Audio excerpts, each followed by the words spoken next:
මේ 2026 අවුරුද්දේ පෙබරවාරි මාසේ දෙවැනි සතිය. එහෙමත් නැත්නම් වැලන්ටයින් දිනේ සමරන්න සූදානම් වෙන ආදරවන්තයින්ගේ සතිය. මේ සතියේ බ්‍රහස්පතින්දා දවසේ ඉඳලා සෙනසුරාදා දවස වෙනතුරු මගේ ආදරවන්තයින් වෙනුවෙන් ආදරවන්ත දිනේ සමරන්න මම සූදානම් වුණ විදිහ බලන්න ඔයාලත් ආදරෙන් එකතු වෙන්න. වැලන්ටයින් දිනය වෙනුවෙන් පන්ති යාළුවන් අතර බෙදාගන්න පුංචි කාඩ් එකක්, චූටි තෑග්ගක්, පැණි රස දෙයක් එවන්න කියලා බබාලගේ ඉස්කෝලෙන් කියලා තිබුණා.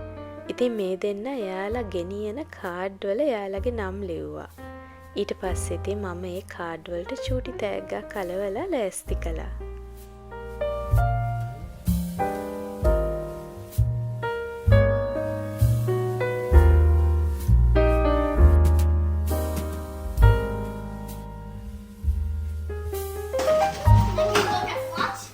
ඊළඟ දවසේ ඉස්කෝලේ ගිහින් බබාලා දෙන්නම ආවේ ලොකු තෑගි මලු දෙකක් උස්සගෙන.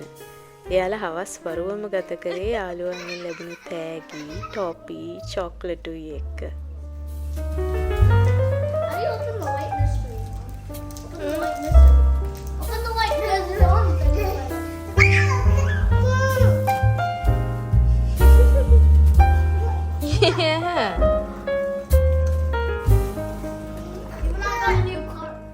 එයාලට එහෙමම ඉන්න දීලා මම කුස්සිය පැත්තට ඇවිත් බර්ගර් බන් ටිකක් හදන්න පටන් ගත්තා. මේ අවුරුද්දේ මම පටන් ගත්ත අලුත්ම විනෝදාංශය තමයි මේ. සතියක් පාසා මම එක වට්ටෝරු අත්හදා බල බේක් කරනවා. මේකත් බර්ගර් බන් හදන අලුත් විදිහක්. බේකින් කරනකොට මේ විදිහේ ස්ටෑන්ඩින් මික්ස්චර් එකක් තියෙන්න ඕනේ. මොකද සමහර වෙලාවට අපි අතින් කොච්චර ඇනුවත් නියම ගානට ඩෝ එක එන්නෙම නැහැ.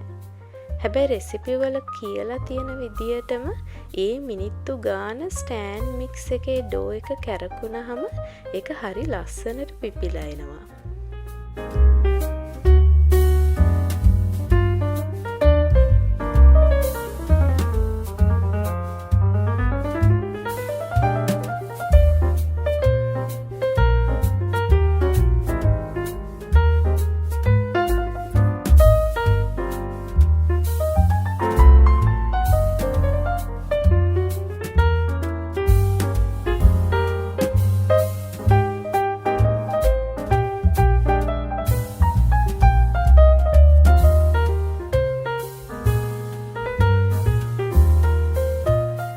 පිපුණු ඩෝ එක පෙන්වන්න කලින් මේකත් පෙන්වන්න හිතුණා. මේ තියෙන්නේ මේ මාසේ පුරාවටම තව කෙනෙකුට කරුණාව, දයාව පෙන්වන්න අදහස් කිහිපයක් එකතු කරපු chart එකක්. මේක බබාලට ඉස්කෝලෙන් දීලා තිබුණා. මොකද පෙබරවාරි මාසේ එයාලා month of kindness කියලාම තමයි නම් කරලා තියෙන්නේ.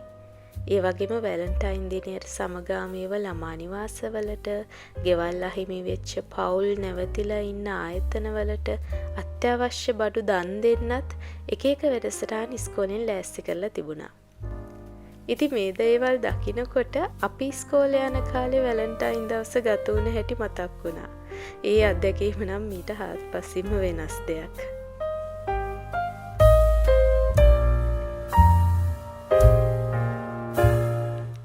පිටිමෝලියේ බෝලවලට වෙන් කරලා ඊළඟට මම බ්ලෙන්ඩර් එකේ කප් කේක් හදන්න හිතුවා.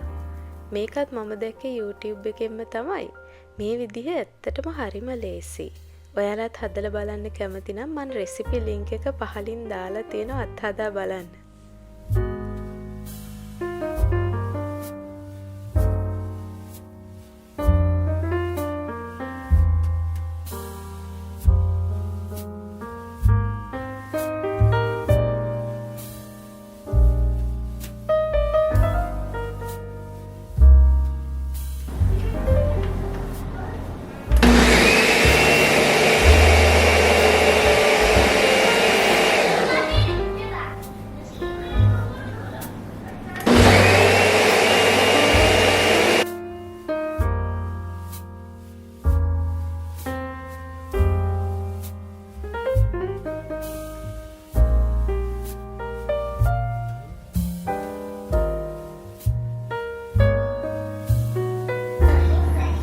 this is not the best of my work. මේක විතරයි ලස්සනට තියෙන්නේ. මේක චුට්ටක් ලස්සන අනිත් ඒවා නම් හරිම කැතයි. කමක් නෑ. ඉතින් ගෙදර හදන ඒවා නේද? එහෙම තමයි.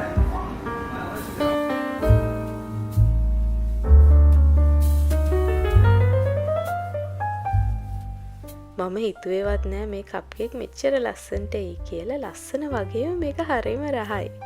මගේ බර්ගර් බන් ටිකත් මම බේක් කරගත්තා. මේවා ඉතින් ලස්සනට රවුමට නෑ. හැබැයි හොඳ සොෆ්ට් එකට නම් තිබුණා.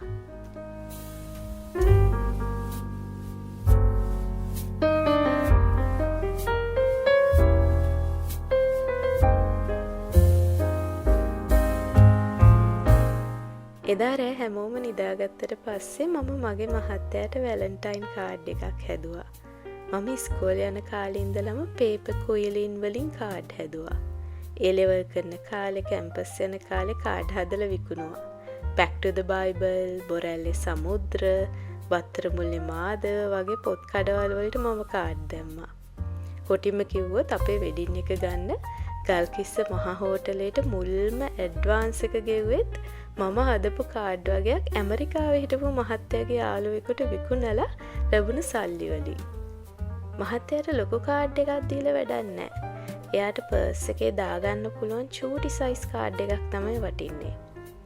ඒ නිසාම චූටි කාඩ් එකක් හදලා දිලිසෙන ගලක් දෙකක් කලවනවද කියලා කල්පනා කරා. එතකොට තමයි හිතුනේ ඝනකම වැඩි කළාම මේක පර්ස් එක ඇතුලේ තියාගන්න අමාරුයි කියලා.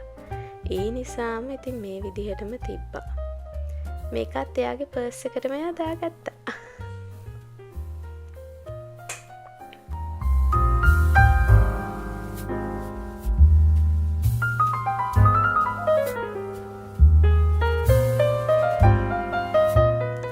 පෙබරවාරි 14 වෙනිදා උදේම මම චීස් බෝඩ් එකක් හදාගන්න බඩු එකතු කරගත්තා. මේ රතු පාට හදවතේ හැඩේ ට්‍රේ එක මට දුන්නේ නීටා බේකර්. එයාද ජීවතුන් අතර නෑ. හැබැයි එයාගේ ආදරණීය මතකය නම් හැමදාමත් මගේ ළඟ තියෙනවා.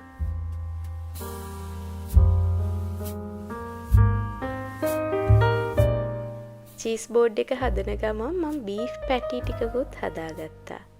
ඊයේ හදපු බර්ගර් බන් එක කන්න.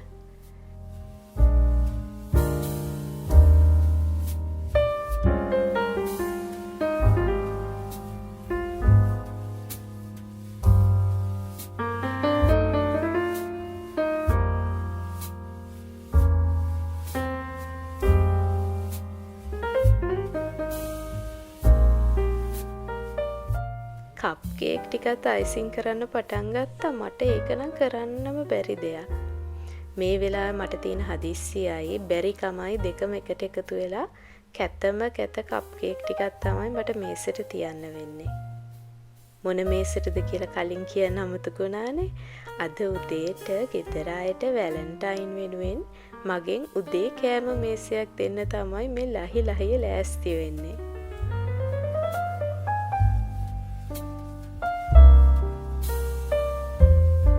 ආදරණීය ශාස්ත්‍ර එක්සතේමගේ සිදුනෝනගේ කෑම නිසා ස්වාමීනි ආශිර්වාද කරන්න. මේ ආහාරයට මගේ පැටවුන ආශිර්වාද කරන්න. ඒ ශාස්ත්‍රගේ නාමයෙන්. Amen. Assalamu සැන්ඩ්විච් හදලා දෙන්න. I wanted with some butter. So the butter is over here. I want to pour the butter. අපි හැමෝගෙම කලබලකාරී ජීවිත මැද්දේ අපිට කොන්දේසි විරහිතව ආදරය කරන අපේම අය වෙනුවෙන් අපේ අත්දෙකින් මේ විදිහට ආදරය බෙදලා දෙන්න ලැබීම ගැන මට පුදුමාකාර සතුටක් දැනුණු දවසක් තමයි මේ දවස. So good.